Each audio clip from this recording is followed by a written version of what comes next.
Good evening. My name is Malcolm Young. I'm the Dean of Grace Cathedral in San Francisco, California. Welcome to the Forum Spring Season. Late last month, the United Nations released a report stating that the Earth is likely to cross a critical threshold for global warming within the next 10 years, and that we need to make immediate and drastic shift away from fossil fuels to prevent the planet from overheating dangerously beyond that level. As we prepare for major changes in how we live, what can we learn from emerging conversations about green consumption and a new economy focusing on visions of resilience and sustainability, in which stronger, more connected communities become the social fabric for an ecologically balanced economy? My guest tonight is Dr. Juliet Schor, an economist and sociologist at Boston College. Her research focuses on work, consumption, and climate change. Her most recent book is After the Gig: How the Sharing Economy Got Hijacked and How to Win It Back, which won the Porchlight Management and Workplace Culture Book of the Year. Previous books include the national best-selling The Overworked American, The Unexpected Decline of Leisure, widely credited for influencing the national debate on work and family, and True Wealth: How and Why Millions of Americans Are Creating a Time-Rich, Ecologically Light, Small-Scale, High-Satisfaction Economy. She has served as a consultant to the United Nations and is a co-founder of the Center for a New American Dream, a national sustainability organization. Julie, thanks so much for joining us tonight. We're so grateful that you made time for us on the West Coast for this important conversation. Oh, it's my pleasure. Thank you for inviting me, Malcolm. What has been your biggest frustration as you see how the field of economics has addressed environmental problems over time? There's a sort of wrong-headedness at the center of the way economics thinks about the environment. One way to think about that is that the typical formulation is to think about environment as something that you trade off growth versus environment, jobs versus environment, that somehow protecting the environment means you have to sacrifice something else. And there are a lot of formal models that are based on that idea. And one of the things I've argued in one of the books that you just referenced and in various other places is that that has it all wrong. It's one thing if you're just talking about, well, should you build a park or a factory? But when you're talking about the kinds of environmental issues that we're dealing with today, which are survival issues, we're talking about the climate system, biodiversity, nitrogen, sort of the main ecological relationships that keep us alive, that if you undermine those, you undermine not only production, but life itself. Our ability to breathe, water, to create, grow food, etc. And economics, modern economics, delinked itself from the material world in a really profound way. Classical economics, the economics of Smith, Ricardo, Marx, they were all Malthus, totally rooted in the material world. But when we come to the 20th century, it gets unmoored, and you have economists thinking that somehow we can just produce out of air. Yeah, that's fascinating. I wonder if you can talk just about some modern thinkers who are proposing new ideas. I mean, I remember having an environmental economics textbook in the 1980s, and it was basically about the tragedy of the commons, about just, and the older I've gotten, the more that just seems like such a false kind of narrative, a false opposition. Like, it's not like you have to choose one of those two different things. But maybe you can talk a little bit about how we got from just kind of the tragedy of the commons to the way that we look at these problems now. Yeah, the tragedy of the commons is fascinating. First of all, it was a biologist, Garrett Hardin, who wrote about it. He was worried, like many scientists were in the 1960s, about overpopulation. I mean, that was the period of the most rapid population growth in human history. And it's true that if it was on an exponential growth path, but that's it wouldn't have continued that way. And in fact, it didn't. Lots of things happened, and population growth rates came way down. And of course, in many countries, we're under replacement population now. But Hardin was just accepted. So the idea was, well, you just can't manage commons, and that tragedy of the commons is that people will always degrade commons, and so you have to stop them from doing it. With his view was with a coercive central authority, i.e. the government, and so something like the Chinese pretty draconian fertility policies, the one-child policy, that was the kind of thing he advocated.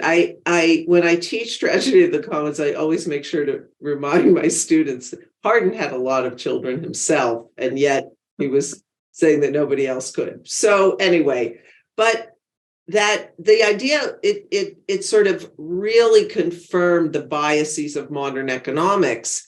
And it was a political scientist who came along, Elinor Ostrom. She did end up getting the Nobel Prize in economics, the first woman to have gotten one. And she wrote a book in which she presented cases from all around the world of people who had been able to manage commons sustainably, not just for years and decades, but hundreds and even millennia. Yeah. Commons like the alpine meadows in the Swiss Alps, or dams in river irrigation and dams in Indonesia, the Spanish water systems. Spain is a very dry country, but there are incredible irrigation systems in place in Spain. And you can even go in Valencia, which is the area that she mainly talks about. There's a water court, which I was able to visit, not on the day it was active, but last year, which is still going. It's been going since the Middle Ages. And every week they hear disputes about water, but they have been able to maintain sustainable water use over these hundreds and hundreds of years. It's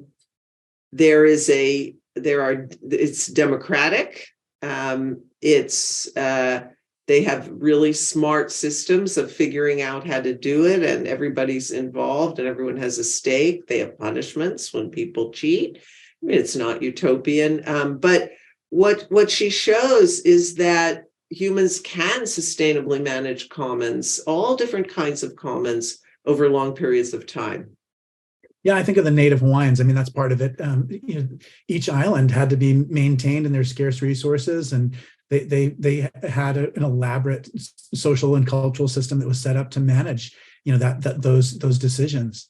And then it's kind of like that when Western Europeans arrived, this infrastructure that that Western Europeans took for granted, was absolutely eviscerated. Yeah. So a key thing is, that I think it's such a simple point, but everybody just, within sort of mainstream economics and political science and so forth, they just latched on to Hardin because he accorded with their preconceived biases, that people are selfish, that, and that it just, they can't cooperate with each other. But the key thing about Hardin's story is it's what we call an open access common. And the reason you get a tragedy of the commons is when it's open access, when anybody can just show up. Well, none of the sustainable commons that Ostrom talks about are open access. You can't just, you have to be a part of the village or part of the community. Not to say, it can accept new people, but it's not just, a free for all. And that's really key. Of course, when we think about the atmospheric commons today, because it is an open access commons in the sense that we've allowed anybody to pollute. We've allowed all these companies to pollute the atmosphere and destabilize the climate. We don't have at the global level an access system, and that's what we need. Yeah, definitely. In True Wealth, you write the sentence, the limiting factor for achieving sustainability is not finance, labor, or natural resources, but knowledge. And I wonder if you can talk a little bit about the knowledge that we're beginning to create that'll help us to achieve sustainability. Yeah. So if you think about the development of technology and the kind of knowledge that we have let's just talk about the industrial period, because that's when things really go off the rails at scale in many ways with fossil fuels and so forth. I mean, lots of bad things are happening before that lead to that. But with the development of industrial capitalism, the global ecosystems were open access. So companies were free to pollute rivers. They were free to pollute the atmosphere.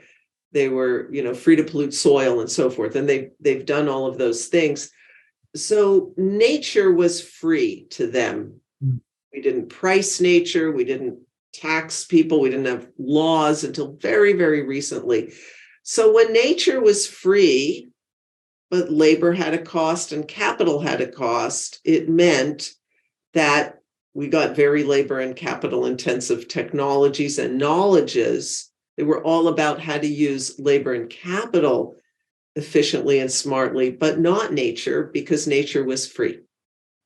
And that's what I was talking about in that with that sentence, which is to say, if we want to have a sustainable system, whether we're talking about on the production side, but also on the consumption side, but we could think about the production side, it has to be one in which ecological knowledge and how to live in harmony with the earth and its ecosystems, that is the knowledge that we need we have to totally re-engineer our production system, because it was engineered in a way to be destructive and extractive of nature. And we can look to the past. We can look to native peoples around the world. We can look to pre-industrial farming practices, both the technologies and also the social technologies, like how is risk shared and how did people own? And that's part of what Ostrom was doing when she studied those systems, most of which she looked at were present in the pre-capitalist era. But that's what I meant there, which is that we have to start putting the value of nature at the core of our knowledge. So whether it's something like biomimicry, in which we learn how to do new things, but all the closed loop systems, waste equals food. I mean, a whole new paradigm for production and consumption. Yeah, we have little sermons that we do before yoga, and the sermon that I did last was on Earth as a temple. And I just imagine what it would look like in 200 years from now, because we certainly, I mean, the idea of just you use a piece of plastic once, and then you put it in a landfill forever. It just seems like a terrible way to run a planet. But I wonder if you can talk a little bit about what you see, like those practices being when there really is that closed loop, when everything we're doing doesn't detract from the quality of the natural world, but actually, where we're better stewards of it, better participants in it. Maybe you can talk about that dream of what the future might look like when human beings are less destructive and dangerous to the earth. Yeah, I mean, a lot of what I've worked on is less that the production side. So what does manufacturing look like, or agriculture? But I focus a lot on lifestyle and, how do we live as, what does consumption look like? What do our work patterns look like, et cetera? So in my work, I focused on two things. One is work and working less. And using productivity growth not to just create more and more and more, because I think that here's an important point. So far, we've been talking about the type of production that we do, or, sort of how to manage a commons safe, sustainably, or how to produce in a closed loop system. But there's also the question of scale. And the question of scale is really key. Mainstream economists sort of have the idea that we can just grow forever, infinite growth. And of course, there's the famous aphorism, you can't have infinite growth on a finite planet. And the economists will come back and say, well, you can have infinite growth in dollar terms on a finite planet. But in fact, dollars and materiality are still connected. Right, exactly. So I think there are two parts to it. One is we learn how to consume differently, and we can talk about that in a minute. But let me just stay on the working less. So if we are going to keep scale, within a manageable place, and right now the human footprint in terms of scale on the planet is too big. It has to shrink. And it's going to, we've got to shrink it through sort of dematerialization and the closed loop and all of that. But it also means that we can't, as we're doing that, we can't just try and produce more and more and more and more all the time. Especially in wealthy countries. I mean, we have, phenomenal material lives. We have material surfeit in many things. So what are we going to do as we keep having productivity growth and learning how to do things smarter and so forth? And the answer to that is we need to take that productivity growth, at least a good part of it, and put it toward working less, giving ourselves time, because that's the thing that we are very poor in. I called that book True Wealth because I said there are multiple kinds of wealth. Yeah, there's money, financial wealth, but there's also wealth in ecosystems, nature wealth. Exactly, and There's social wealth connections. in our relationships with each other, and there's time wealth.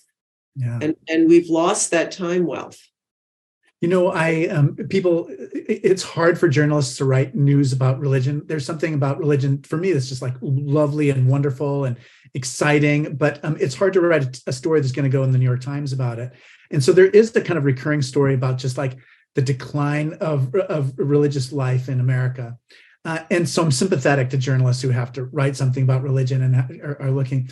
But for me, it's not like people have just like had this like metaphysical change. They've changed what they believe, and so they're not going to go to church or a synagogue or anymore. To me, it's more about just the colonization of our lives by just like market systems. So like the amount of time in our life that we dedicated to economic markets has just increased over time, and so it squeezes out other kinds of things that we would do. So we're bowling alone, not because we choose to bowl alone, but because we just have hardly any more time for bowling, and it's easier to bowl by yourself than to like coordinate a bowling league. So I wonder if you can talk a little bit about just what you think about that argument, and just your observations as just being the overworked American author.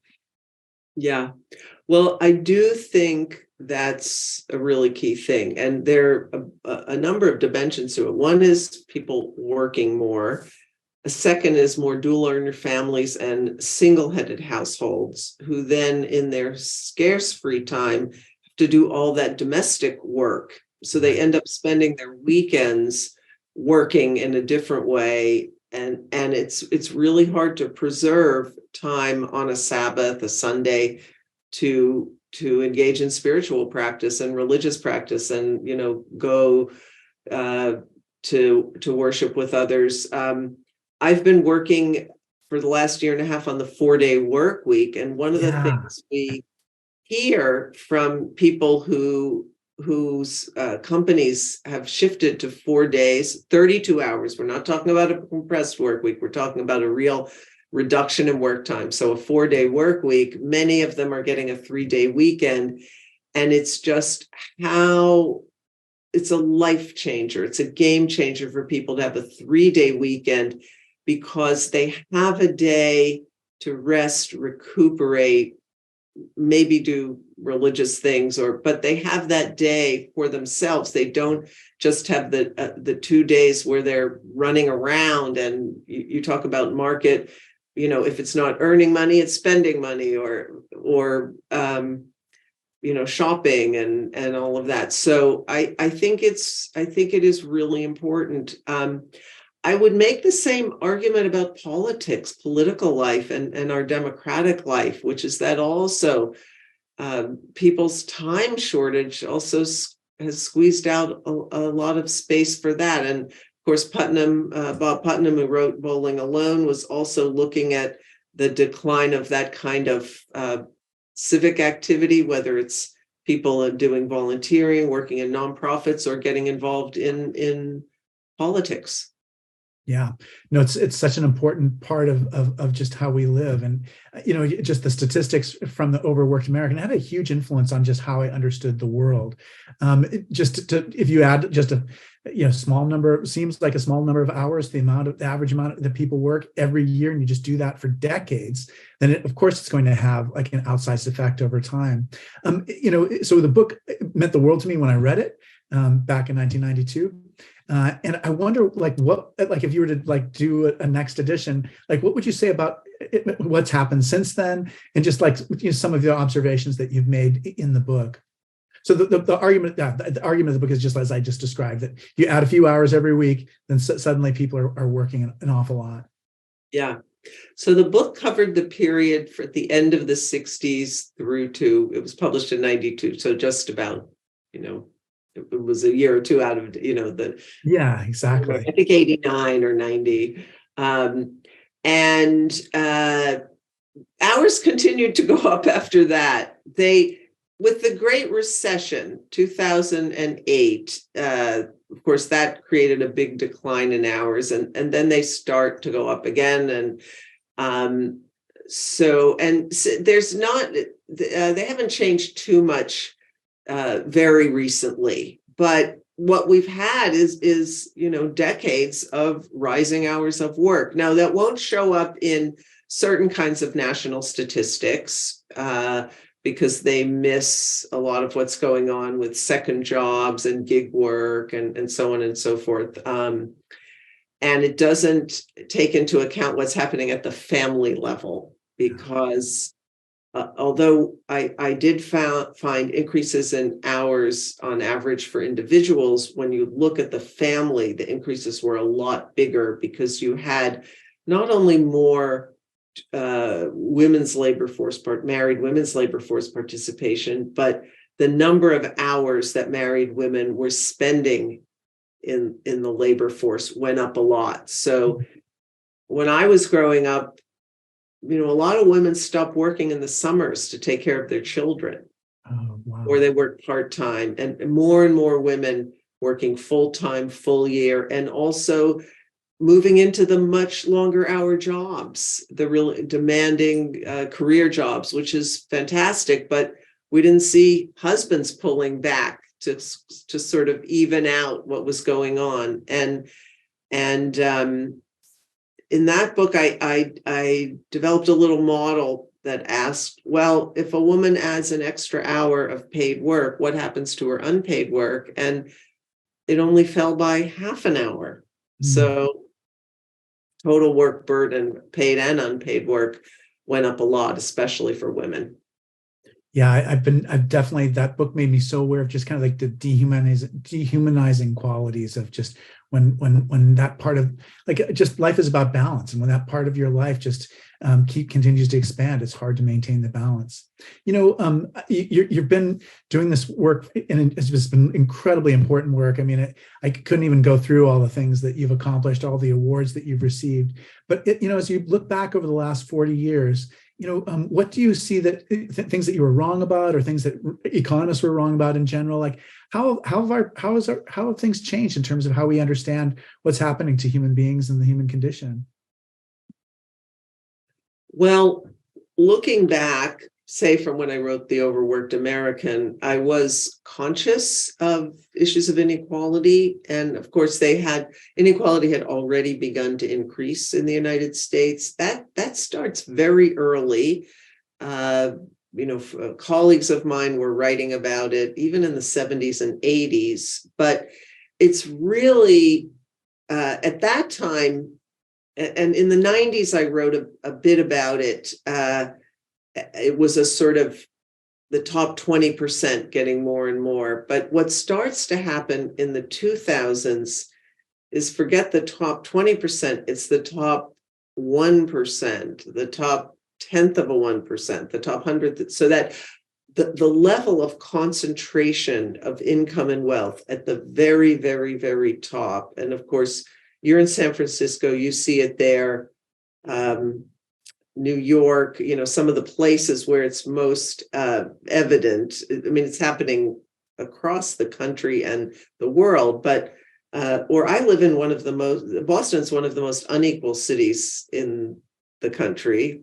I think a surprise to some, but that's something that I think we didn't see coming, because the extreme inequality, the sort of level of extreme inequality is a lot more than we realized. And that changed a lot of things. So with the Overworked American, I was really focused on, let's use productivity growth to reduce hours of work. And, I was speaking about that 10 minutes ago with you, but I also have to reckon with the fact that workers in the US have not been getting their productivity growth. I mean, in the early decades of the post-World War II era, productivity went up by 3%, wages went up by 3%, but all of that productivity growth has been sort of sucked up by the very, very extreme wealthy at the top, whether it's through the corporations or through the individuals. So that's one thing that I think really,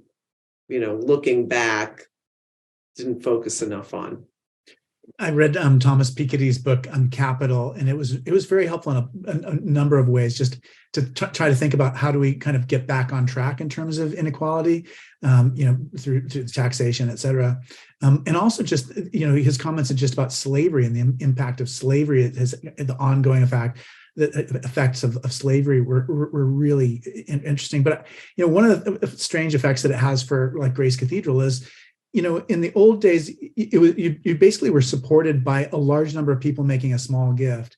And now we're largely supported by a very small number of people making very large gifts. And people say, well, you're just dependent on these very large donors. And I said, yeah, you're right. But if the reality of the situation is that you live in a society of such great inequality, then this is one of those unintended, unexpected outcomes of that. But I wonder if you can talk about some other unintended, unexpected outcomes of having such extreme inequality. Well, I have been thinking a lot about, and I've done some videos where I'm making these arguments, the connections between inequality and climate change, or ecological destruction more generally. This point was first made by a wonderful political economist named James Boyce, who is at the University of Massachusetts. And Boyce was arguing more income and wealth inequality leads to more ecological degradation. So he sort of was making a general argument. And I started doing some modeling on this, looking at extreme or sort of concentration of income. And I've done also for wealth at the top 10% or the top 5 or the top 1. The results are all pretty much the same. And how does that relate to carbon emissions? And it turns out that countries that have more income concentration or increases in income and wealth concentration at the top are associated with higher carbon emissions. And similarly, and then you can also see it across states and, across a lot of units.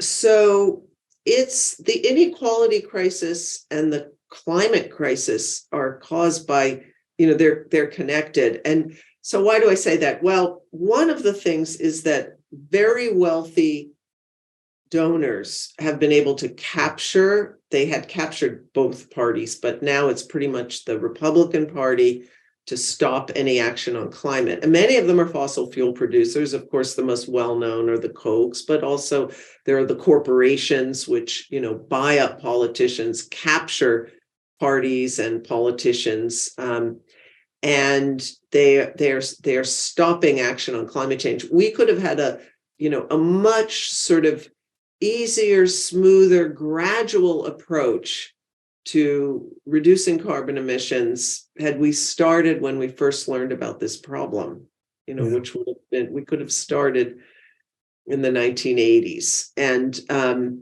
the fact that these wealthy people who had their own profits at, acting in order to keep their own profits, power, etc., who have blocked effective climate action in this country, which is, we're the key country for what goes on in the rest of the world. Had we led on this, we would not be in the situation that we're in today. So that, inequality and climate change, they're just like this. And of course, there are many other ways. Most people think about the inequities of who caused the problem and who's going to be hurt by the most. And of course, the people who did the least to cause it are the most vulnerable, and the people who did the most are going to be able to protect themselves the most. And, that's North and South globally, but it's also within countries and all of that. But inequality is also, it's a cause of the climate crisis, not just an effect. I'm so glad you brought this up. So George Shultz, Ronald Reagan's Secretary of State, was connected with Grace Cathedral before his death. And, he was actually a leader on climate when it came to, the ozone, protecting the ozone layer. And there really was kind of Republican support for big environmental projects like that. But polarization has really damaged the ability of the parties to work together. And I wonder if you can talk a little bit about just what you're seeing in terms of the political polarization of the last few years, and just, how do we begin to heal some of these terrible conflicts? Well, a lot of it was driven by the money, because the money in politics. So at the time that Schultz was active on ozone hole, there was so much less money in politics. But of course, the Supreme Court with Citizens United, but also all sorts of other dynamics have led to a much more corrupted political process. One of the things I'm really proud about is my climate group pioneered a pledge, which was then taken up by the Sunrise Movement and now has been signed by, a huge number of Democratic politicians, elected officials, and candidates, to not take fossil fuel money. And we started that here in Massachusetts. But so that's key. I mean, I don't think you can heal the divisions in the country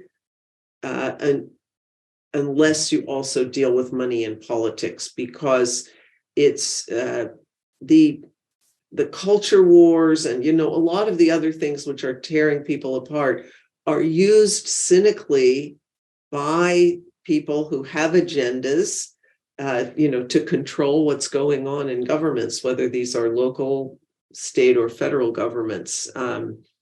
And yes, of course, there's money on both sides, but if we want to talk about climate and sort of, inability to come together on climate, that's on the GOP now. I mean, it was on both parties. I mean, you still have Manchin there, who's really done a lot of damage. So the Democratic Party hasn't completely purged itself of fossil fuel representatives, but he's a real outlier at this point. So money, that's the first thing. I mean, obviously we do need to learn how to talk to each other and so forth, but I think to me, there are these structural factors that are at work that are really key. And I think the other thing is there has been so much hate unleashed by these right-wing forces in this country that I mean, it's a genie let out of a bottle, in the sense, I mean, it's always been there, but it's just been the encouragement and the uncapping of it has just led us in a really, really ugly direction. And racism is really at the core of it. And I think that some of these approaches which say, oh, the both sidesism, both Right. sides is like it's Charlotte, right. Or that, it's symmetric polarization, or it's symmetric behavior. It is not. It is very, very asymmetric. The right has pulled itself way off into, conspiracy theories and hate and, a whole range of really really heinous stuff that is, may I say to you, very unchristian, in my opinion. It's very hateful. Yeah. And I think we need to call it out for what it is, and insist that we treat each other well. And it's not just about, we all just need to get together in a room and talk with each other. We've got to also call out unacceptable behavior, and there's just more and more of it in this country. That's one of my favorite things just about you as a scholar. I think I love reading the academic work that you publish, but I do appreciate that you're really involved in ordinary people's lives. You don't just point out problems, you're also working with ordinary people to, how to make things better. One of the questions I've always wanted to ask you for years and years was, how did you decide to become an economist? Like, how did you become Julie Schor? Like, when you were 10, there were parts of you that were a little bit like this, but you went in this direction. I would love to hear about how your path brought you to this place. It's funny you asked that, because I did a panel on Monday night about women in economics, and they asked me the same question.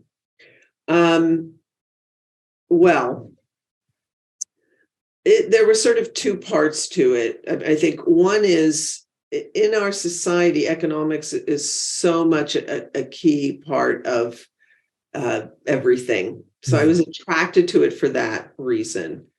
Also, I started reading Marx when I was young, and Marx was an economist and a philosopher, and that sort of drew me to those two subjects.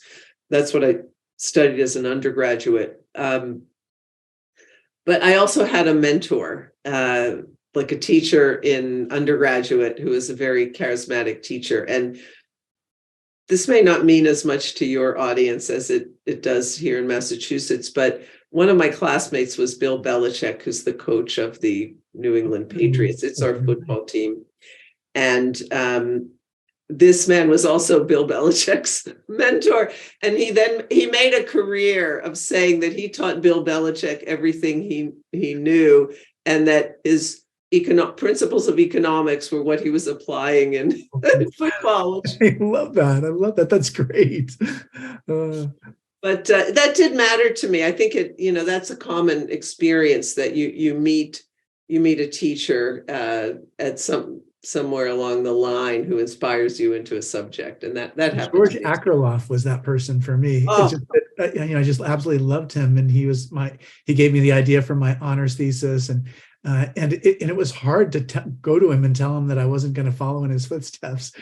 And he was immediately worried about me not making enough money. He was like, "If you're a pastor of a church," but what a lovely person. The market for lemons, all those things, Absolutely. I mean, I can't think of someone. I would have loved. My teacher was, not a well-known economist at all, but he was a good teacher. But Akerlof is so brilliant and so creative, and I can imagine I would have also been absolutely under the spell of his incredible mind, and what a lovely personality too. Very sweetest person. Yeah. Yeah, you get so much out of your teachers, and you don't know how it is that, what part of them is going to be part of you. And I definitely carry a lot of George Akerlof in me. So you see so many young people, and just with your own children too. I mean, what kind of career advice do you give to them when they come to you and just saying, what is it that I want to be, when I grow up? How do you help direct them?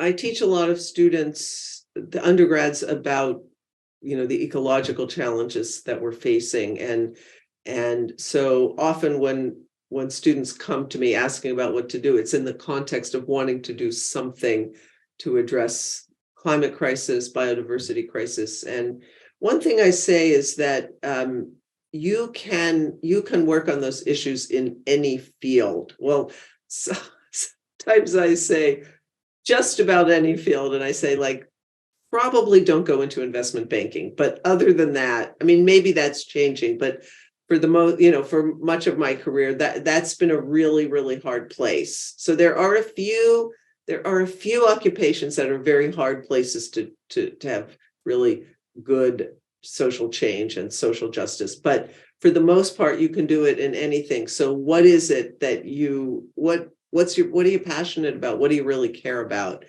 I think that's the most important thing. It's hard for many people to figure that out. And of course, some of the things that people want to do are, in the same way that Professor Akerlof was worried about your ability to make a living. I worry about that a little bit too, sometimes with some of the things that people want to do, because we know, like, if you want to be in the arts, or, if you want to be a teacher these days, the salaries are so low, or, you kind of need to sort of, find a little bit of balance to make sure you're going to be able to support yourself, but also do what you love. And I think most people, are, at least the students that I have, are typically, they're sort of able to figure that out. I think what, kind of what I hate to see students doing is, oh, I'm just going to do this to earn a lot of money, and then I'll do what I care about, because it's so few people, when they go down that path, actually do end up being able to make that shift. Yeah, the effect of altruism in people. I have the same problem with that argument. It's just, you're not just giving money, you're giving your life and your life energy too. I love what you said about inequality as being something that we've learned in economics. I wonder if you can talk a little bit about just like the technology. I mean, so the kind of computing power that we have, how the technologies like that, even just the possibility of collaborating through the internet. I wonder if you can talk about just technology and how it's changed your field over the last 30 years. Oh, it's been really incredible. So yes, and actually the pandemic, one of the silver linings for me was doing a lot of collaboration with people in Europe, which, I'd done a little bit in the past, but that's hard. Like getting up and having 7, 8 a.m. meetings on the East, a little bit harder for you folks on the West Coast, but on the East Coast, I could have those morning meetings and doing lots of talks and so forth. So that there's that connections that have been possible. Doing a lot of big data work, which I'd never done before. So whether it's scraping data or right now I'm doing a project where we're analyzing economics articles. It's on this climate and inequality issue, which is how have mainstream economists incorporated inequality into their thinking about climate change. And, I think the answer is that they haven't, but what we're able to do is take hundreds of economics articles and, put them through text analysis and so forth, and get the content of them. So that big data has been really a pretty cool thing too. How fascinating. I hadn't thought of just the way, I mean, I basically asked ChatGPT to give me I was told ChatGPT, I was interviewing you tonight, and asked ChatGPT and the questions are just not that great. I appreciated ChatGPT. They were all grammatically good questions, but they're just on the most basic, like, summary view. So it's still not quite there, but it is interesting because that's another element of technology change, which we're going to see having an influence in our lives in very unexpected kinds of ways. We see a lot of unmanned autonomous vehicles in San Francisco now. So, if you and I were having this conversation, just sitting on our front step, we would have seen 7, 8, 9, 10 of those cars going by. I wonder if you can talk about just how AI, autonomous vehicles, other technological changes, how you see them changing kind of how people work in the future. Well, I've spent more than a decade now studying what we call the algorithmic workplace, which is these algorithms that are the bosses of workers. Yes, right. So-called gig labor, so Uber and Lyft and DoorDash and Instacart and so forth. And I would say that you read the subtitle of my book, How the Sharing Economy Got Hijacked and How to Win It Back. So, I've looked at that hijack dimension to it. So I think that's been a pretty a pretty ugly story in which I got interested in those companies at the beginning. Uber was always a little bit different, but they debuted with what I've called an idealist discourse, which is that they're going to provide people with a wonderful new way to work and good wages and good working conditions. And they were going to bring people together, create social connection, and they were going to be great for the environment because no one would have to have a car anymore, and we could share rides, And of course, almost none of that turned out to be true. Certainly, they've been a disaster on the carbon front. It just created a lot more congestion and miles driven and people buying more cars. And there's nothing particularly social about it anymore. And it's been a disaster for workers there. I mean, California especially, the conditions for ride hail and delivery workers and so forth is really terrible. So there's an example of a really cool technological innovation that went awry. But the one of the big arguments of that book was those algorithms actually did away with a lot of management functions. You don't need huge corporate a dispatcher to tell you to go pick up exactly and HR. There's just a lot of management functions that were no longer so necessary. You could bring people to individuals together through this with the software. And one of the things that meant is that worker cooperatives, worker-owned platforms became so much more viable and feasible because you just don't need as much management anymore. Right. Of course, things went in the other direction. We have a few of those. They called platform cooperatives, so they're worker-owned platforms. And I've been involved in a movement, and I did that to promote those, and I did the first academic study of one. But it's that corporate control of this technology, which is the problem. So it's technology always, not every technology. They're like really destructive technologies that we never should have created, like, nuclear weapons. But if you take, I think some of this technology, if it's sort of who owns it, who controls it, what is it being used for? If we ask those questions, it can go in a bad direction or a good direction. I mean, it's not only that. There are things built into the technologies that push them in one direction or another, but some of these new technologies, I think, could be really great if they were owned and controlled and developed in a democratic way. Yeah, right. I mean, I can imagine in that book, After the Gig, you talk about there being kind of a hierarchy in terms of just like wages, benefits, how companies treat each other. So Airbnb is being kind of like a better example of treating workers in a better way, and Uber and Postmate is being like maybe treating workers worse. But I could completely imagine a worker-owned version of Uber, where each of the drivers didn't get paid their salary, but benefited from the increase in the value of the company. But we decided not to do it that way. Yeah, well, there are some, but they're small. There's one in New York, the Drivers Co-op, that's actually it has it's got a few thousand drivers at this point, so it's one of the bigger ones. There are and there are a lot more of these in Europe, and they're a bit more in Canada. There are house cleaners who are organizing on platforms, and so it's starting, but compared to the scale of Uber or Lyft, very small at this point. I've been thinking, as I was looking back, I mean, I've read so many of your books. I didn't even realize it until I started preparing for today's thing. I was like, but I wonder if you can talk a little bit about just like publishing books and just books as a way of communicating with people, and how that's changing over time. And just how do you get these ideas out, and how do you share them with other people?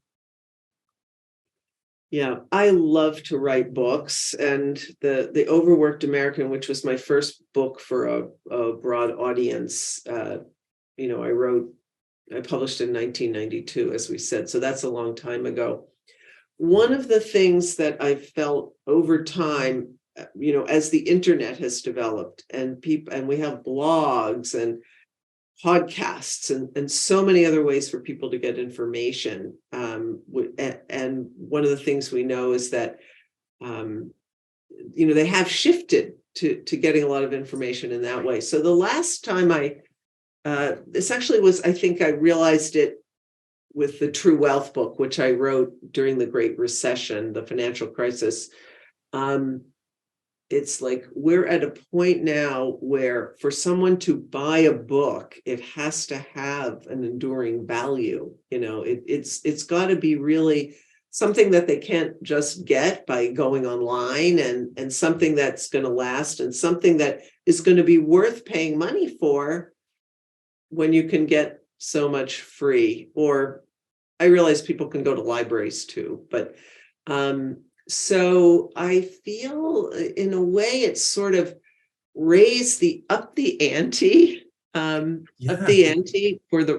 me as a writer, and probably has for others too, to say like, this really needs to be important and good. And it's not just, there are a lot of books that somebody wrote a really good sort of long magazine article, and then a publisher comes along and says, oh, turn this into a book. And you read the book and you think, that really should have been an article. And well, actually it was, and you didn't need to read the book because you. So what are you writing that's really going to last, and that you need that long format for, that you couldn't just, write some articles and put them out there. So that's one thing that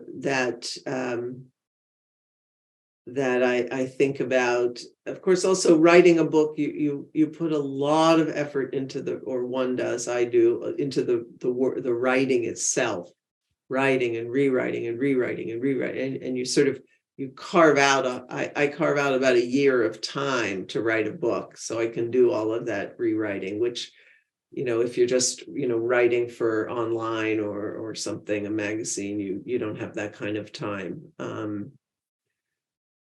Just write about really important things. And, I do the kind of writing that it's research. I have research that then I write up. Of course, other, many books are different than that. And, there's also fiction and. Yeah. Well, I love what you said. I mean, in the old days, there were two kinds of books. There were timeless books and timely books. And yeah, what you're saying basically is there's less room for timely books now. And so it really does have to fit the format and work well in that way. One of the things that we have, like a tradition we have on the show, is that we take questions from our audience. And so people are sending us questions as we speak. The first is, how valuable is ESG, environmental, social, and governance, as a tool to fight climate change in the corporate world? Oh, it's very funny that you ask this question, because Good. Tomorrow I will be examining a PhD dissertation, which is kind of about that. But it's a dissertation that looks at corporate disclosure of carbon emissions. Wow. Not just the promises that they're making or the pledges that are going in their ESG reports. I think mostly it's been a failure. And that's pretty much what the findings of this thesis are.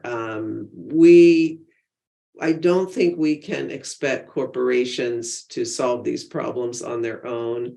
We've got to have really strong government action, and we need laws to stop that make these corporations stop polluting. And corporations are really at the core of the climate problem in terms of being such a key part of emissions. Yeah, definitely. Yeah, and I agree with that. Here's another question. How has racism and cultural bias contributed to our current climate crisis? And it's a question about wiping out of Indigenous knowledge. How does that contribute to our current circumstances? Should Indigenous peoples and under-resourced populations be leading and educating on maintaining balance with the earth and creating healthy, less frenetic lifestyles and meaningful communities? So that's the question. Yeah, great question. Yeah.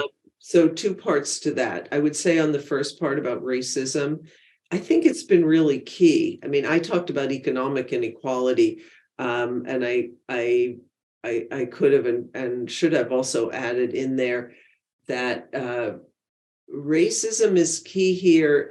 I don't, because I don't think it's an accident that it's the legacy, so-called legacy polluters, the people, the countries and the people in the world who have contributed the most to climate change are white, and the people who are most vulnerable are Black, brown, Indigenous.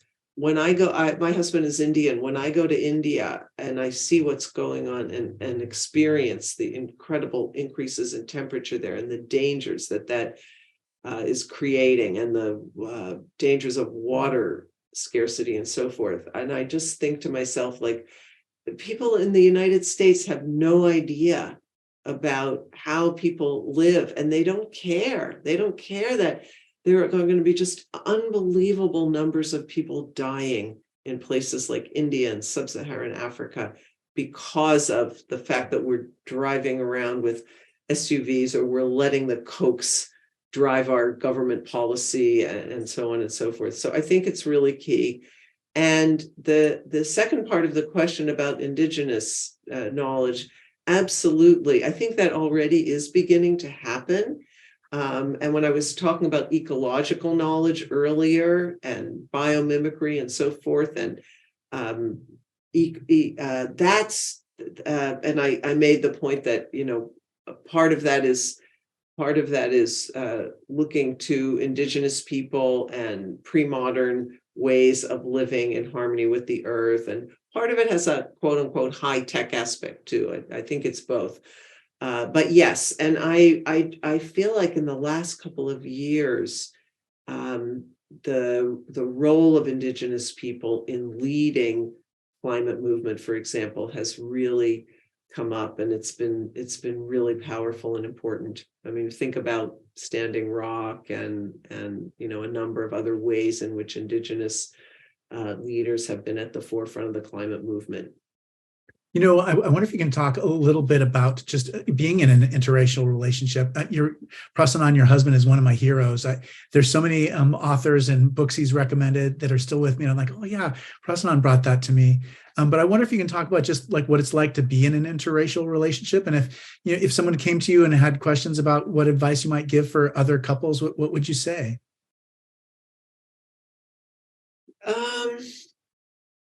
I don't know. I think it hasn't been very hard. You guys look, you guys make it look easy. I'll just say that. Yeah, I think part of it is the culture that he comes from and the culture that I come from have a lot of affinities. One of his uncles once said something to me like, "Oh, we're like the Jews of India." I'm Jewish. Yeah.